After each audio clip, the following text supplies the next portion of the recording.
This is Sports Talk with Jock Wilson on News Talk 770, Calgary's breaking news and conversation station. Let's dust it up with our good friend Derek Bidwell from Global Regina. I promised you once a month we would get Derek Bidwell on the program. This is the guy that made the male romper even famous before Cam Newton made it famous. Have you ever worn a male romper, Bidsy? You jumped on this thing, eh? Well, you saw it on Facebook and you're all over the romper. Well, I figured if anybody would have worn a romper, and a romper, it's only become hot the last couple of weeks.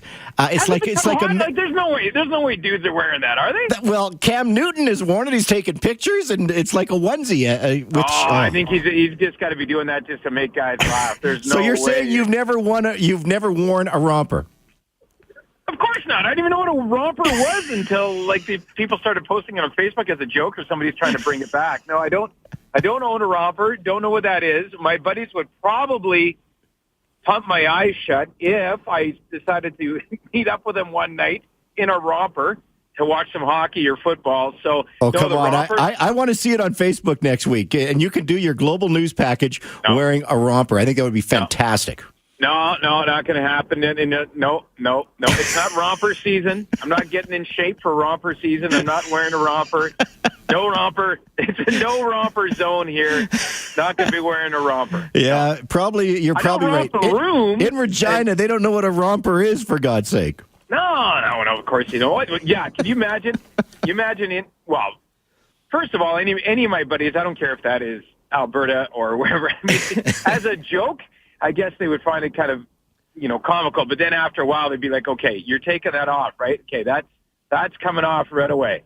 And so anyway, once I got that off, then maybe the guys would go back to being normal. But I don't think you would last very long in Saskatchewan, Regina, with a romper on. Okay, what would it take? What would it take, Bidsy? What would it take for Derek Bidwell to wear a romper on Global Regina? Like, you sort of pressured me to race the world's fastest cow last year, and you gave me the good head start. Like, if we took up like a GoFundMe page, like, would you do it for $1,000? Well, I don't know. First of all, I don't think I can make that call. Second of all, it would be more than $1,000. I don't know. I think that would be pretty. I don't think the romper is going to be flattering. That doesn't look like a flattering outfit. It would become the most popular thing in Regina if you were the first guy on Global to actually wear a romper doing the sports.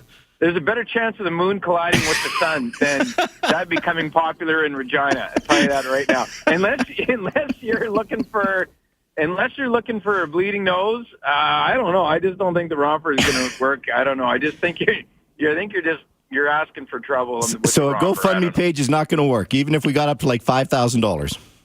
Oh, I think I'd do it for $5,000. So you do have a price. But it couldn't go to me. Like, I'd do it for charity. Sure? We'll do it for charity. Good point. Yeah, I do. If you raise $5,000, I'm sure I can convince them to let me wear that. Oh God, that would be But the thing is like once that's out there, you can't pull that back. No, that's all. That'd be all over Facebook. It would be huge. Forever. Yeah, like you would be a trendsetter. If somebody said it wouldn't be a trendsetter, there's no way. If somebody said, "Is there any images of you in a romper?" You have to be like, it was for charity. Come on, I did it for the kids. It was $5,000. You would have done it too. You see, I could be wearing a romper right now and no one would know because I'm on radio. Yeah, but you could also be. There could be a lot of other things you could be wearing too, or not wearing as well too. But let's not start creating images for people with a spicy redhead on a mail it in Friday. Okay, well here's the other thing I wanted to talk to you about tonight because Kobe Bryant. A lot of time on the romper, by the way. Okay, Kobe Bryant and Aaron Rodgers both made their high schools very, very happy because they retweeted, and so their high school classes didn't have to write finals. Couldn't you do that back to Saskatoon? Like, wouldn't you become very popular if Derek Bidwell retweeted and the guys got out of their rewriting their final? Oh, I would think so, but I don't have the pull. You don't have the pull? That, Kobe or Aaron Super Bowl champions and NBA champions have. Yeah, true Nor enough. do I have the bankroll to maybe sweeten the pot and maybe build a new gym for the school or something like that. You see, I thought since you moved back to Saskatchewan that you are very popular in that province, but that's not the case, eh?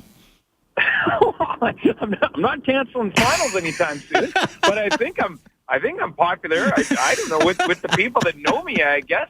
Hey, ratings have gone up on our station. Well, so good for you, man. I can't lay claim to that. I can't lay total claim to that, but I think I have a small part. If you wear a romper, those ratings would skyrocket even more. I don't know if I'm still the people's sportscaster after I wear the romper, though. I think after I wear the romper, I'm the creepy sportscaster now, because that's... Yeah, okay, I don't think that's a good look. The creepy sportscaster, that's true. So this is the May long weekend. This is the Victoria Day long weekend, the 2-4 long weekend. You know why they call it the 2-4 long weekend, right? Because everybody in Saskatchewan is picking up a 2-4 of Pilsner right now. Everybody's picking up a 2-4. Yeah, I've actually heard that being bantered around in my walking about the Queen City today. That people are. So you didn't pick up a 2-4 of Pilsner, did you? No. I'm on the road to Saskatoon and talking to you hands free here. Hands free. Good for you. Good for you. And 2 and 10 on the steering wheel and not distracted. And I'm going back there for the long weekend. Off to Candle Lake. Candle Lake. I have never been to Candle Lake. Where is Candle Lake? It's about I would say half an hour from Christopher/Emma, which is where Mike Babcock, head coach of the Toronto Maple Leafs, has his cabin at Emma Lake. Well, I've heard of Emma Lake before, and they got a great little golf course there. Does Candle Lake? Regier has a place up there too, I think. Yeah. So Candle Lake, does Candle Lake have a golf course too? Candle Lake does have a golf course. You can Google it. It's quite nice, actually. It's a golf course and marina, and they just recently started building monster serious homes, 4-car garage homes, like all around the golf course. It's really quite impressive. Well, that's good stuff. Derek Bidwell from Global Regina, special guest here on Sports Talk with Jock. We always like to have some fun once a month with our good friend Derek Bidwell. I got to ask you, though, because the Memorial Cup is underway. Windsor right now has the lead 3-0 over St. John's. So Regina was supposed to be there, but Regina is not there. The Pats got beat by Spokane. There's got to be some Seattle. Seattle. I'm sorry, Seattle. Yeah. Some heavy hearts in Regina right now with the Pats losing. I think people have gotten over it. I think definitely the night of, yes. The next day, water cooler talk still. Yeah. By 2 days after, maybe some people still talking about what could have been, should have been in their minds. And then by 3 days after, it's summer. Time to move on. Things are green here. Everybody's got their boats. You see them dipping around the city. Everybody's headed off to their lakes to get their boats in their water and open up the cabins or their camps wherever they are, or their trailers or whatever they have them set up at. So, you know what? I think a lot of people were really down after it happened, but they've definitely moved on because gorgeous weather here now. Yeah, fair enough. And so many lakes around Regina and Saskatoon that people are focused on that now. Plus, they know they're in it next year, right? Well, that's true because they are the host city. And you also have some playoff action in the NLL as the defending champion, Rush, are going to probably finish off Colorado tomorrow night. You're not going to that game because you're going to Candle Lake. Going to Candle Lake, so I won't be going to that game, but I'm probably listening to it on the radio, to be honest. Andrea's dad is a big fan, so we'll probably have it on the radio. And it'll be sold out. It'll be a crazy, intense, packed place. Saskatoon is a top draw. The Saskatchewan Rush out of Saskatoon is a top draw in the NLL. And, it's always a sellout. And they had a rally downtown in Saskatoon today. They had the players. Really? They had some bands set up. They shut down a few streets in front of the Besbro, the castle-like hotel right along the river. I think they had around 3,000 or 4,000 people down there. They had vendors, and like I said, a good chunk of the team was all down there. The mayor introduced them all. People are getting all fired up. I would assume that they're going to finish them off tomorrow and move on to the NLL championship. The Rush, of course, going for their third straight championship. Their first was in Edmonton, moved to Saskatoon last year, won, and trying to make it 3 in a row for the franchise, 2 in Saskatoon. All right. Clark MacArthur has just scored for the Ottawa Senators. The Sens are on the board. Yes, the Pittsburgh Penguins still have a 3-1 lead, but the Senators finally on the board as they finally get one by Matt Murray. Derek Bidwell from Global Regina is joining us here on Sports Talk with Jock. We've almost covered the full gamut here, from the Roper to the NLL, but I got to wrap it up with CFL talk because the training camps open next week. Now, how much excitement? We know the Riders are going to sell out every game this year because it's a brand new building. But are the Riders going to be relevant? Are they going to win more than 5 games? What's the mood in Rider Nation right now? I think everybody thinks they will. You know, you have to be optimistic. Everybody is. It's the new stadium. It's the new year.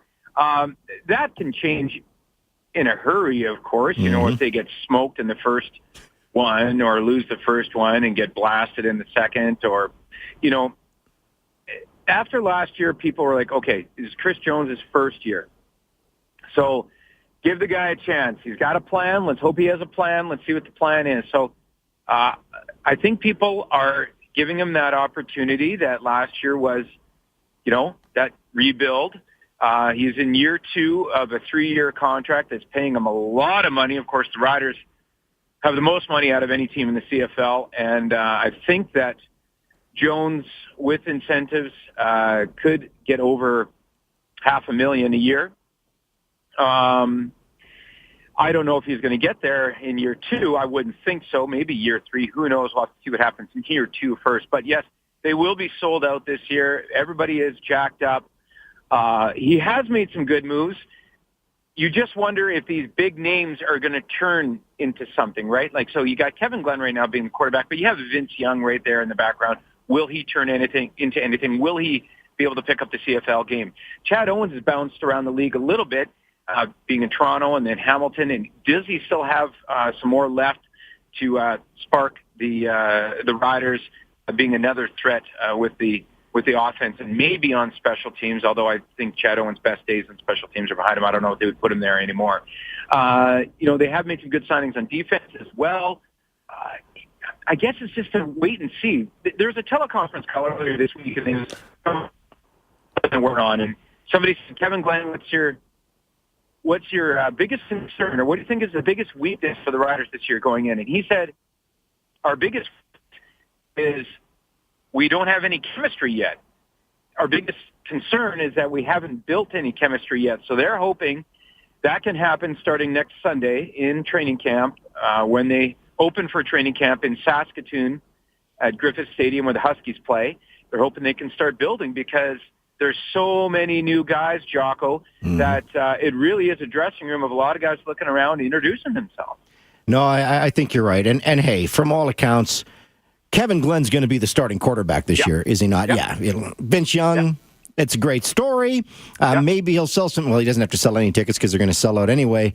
We'll see what happens with the quarterbacking situation. I was going to add to that, Jocko, though, too, is that for the Riders' sake, I hope Vince Young doesn't turn into a distraction because there is that big name waiting there, right? You know, on the on-deck circle as number 2. And we all know how that affected the teams with Tim Tebow. And that's kind of like what I see could happen here. If Kevin Glenn sputters, that name, Vince Young, is very easy to say. It comes with a lot of cachet and a lot of, I guess, a lot of popularity. People know about him and what he was able to accomplish in the NFL.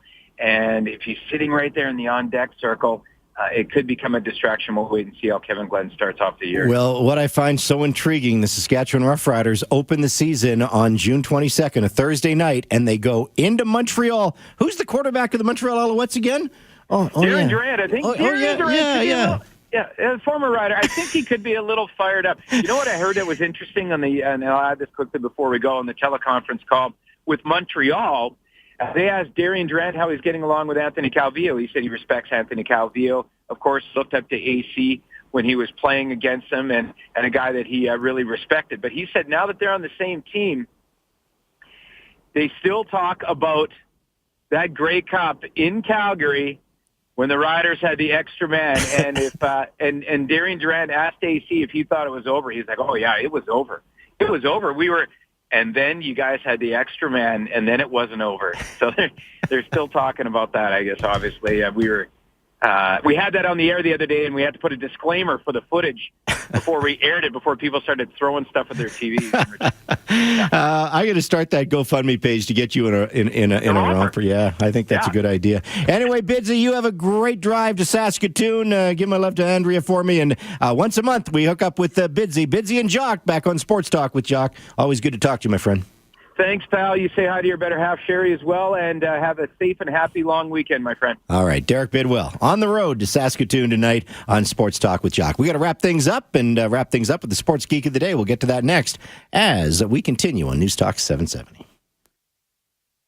Sports Talk with Jock. Weekdays from 6:30 to 8 p.m. on News Talk 770 Cal.